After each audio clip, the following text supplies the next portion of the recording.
खबर है कि अमेरिका रूस के ड्रोन हमले रोकने के लिए अब ईरान पर प्रतिबंध लगाने की तैयारी में।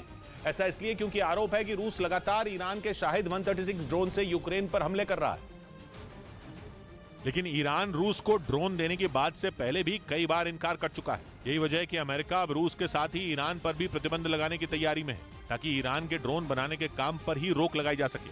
और इसके लिए उसने अमेरिका और यूरोप के देशों से ईरान भेजे जाने वाले पुर्जों पर रोक लगा दी, जिनमें सबसे जरूरी चीज है अमेरिका में बनने वाला सेमीकंडक्टर। इसके अलावा वो ईरान के ड्रोन की तकनीक को समझने और उसकी काट निकालने पर भी काम कर रहा है, ताकि यूक्रेन में जारी ड्रोन हमलों पर लगाम लगाई जा सके। इधर दिल्ली में सरकारी राशन डीलर संघ के लोगों ने प्रदर्शन किया। उन्होंने आरोप लगाया कि 2 महीनों से राशन की सप्लाई नहीं की गई।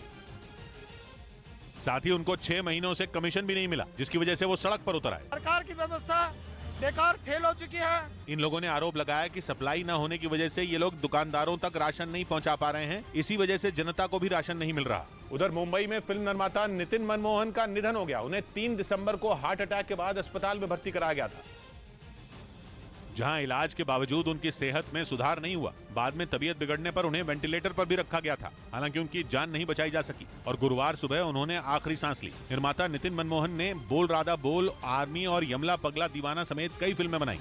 इस बीच चीन से आई एक खबर ने इलॉन मस्क की कंपनी टेस्ला को बहुत बड़ा झटका दिया। इलेक्ट्रिक कार बनाने वाली कंपनी टेस्ला के शेयरों में अब तक की सबसे बड़ी गिरावट देखी गई, और गिरावट भी ऐसी जो पहले कभी नहीं देखी गई। खबर है कि चीन में टेस्ला की कारों का प्रोडक्शन बंद कर दिया गया।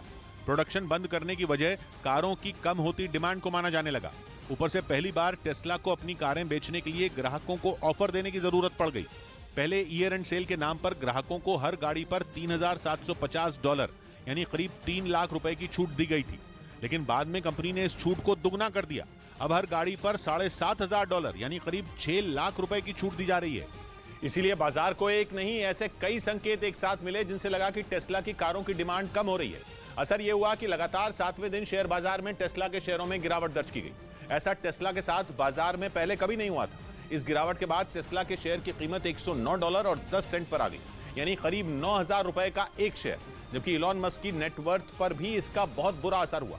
मस्क की नेटवर्थ करीब 70,000 करोड़ रुपए कम हो गई। हालांकि यह पूरा साल टेस्ला के लिए बेहद खराब बीता और टेस्ला के शेयरों की कीमत इस साल 69% तक कम हो गई।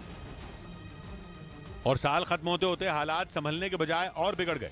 माना जा रहा है कि टेस्ला के लिए साल 2023 भी मुश्किल हो सकता है, जिसकी बड़ी वजह अमेरिका के आर्थिक हालात बनेंगे। खुद मस्क इस बात की आशंका जता चुके हैं कि साल 2023 में अमेरिका को मंदी का सामना करना पड़ सकता है। और अगर ऐसा हुआ तो टेस्ला की कारों की डिमांड और भी कम होगी।